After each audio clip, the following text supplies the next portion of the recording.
হাদিসের শবে বরাত নামে কোনো শব্দ নাই। একদল এটাকে নিয়ে এত বেশি বাড়াবাড়ি করছে যে এটাকে একদম লাইলাতুল কদরের উপরে নিয়ে চলে যাচ্ছে। আরেকদল দেখা যাচ্ছে এটাকে এমন ভাবে পরিত্যাগ করছেন এই যে কিছুই করা যাবে না, কোনো ফজিলতি নাই। এখন আসলে মধ্যমপন্থা কি, মাঝখানে আমরা কি করবো তা জানা দরকার আছে কি নাই? অনেক হাদিসের অনেক আলোচনা, প্রায় 40-50 পৃষ্ঠার বই, সব আলোচনা তো মাহফিলে করা সম্ভব না। আমি সারমর্মটুকু বলি। সারমর্ম কি? হাদিসের শবে বরাত নামে কোনো শব্দ নাই। এক নাম্বার কি নাই ভাই?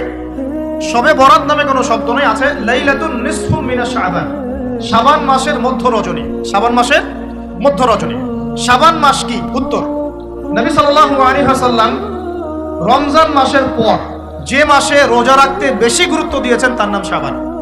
আয়েশা রাদিয়াল্লাহু আনহা তিনি বলতেন যে শাবান মাস আসলে নবী সাল্লাল্লাহু আলাইহি ওয়াসাল্লাম এত বেশি বেশি রোজা রাখতেন যে মনে হতো তিনি রোজা ছাড়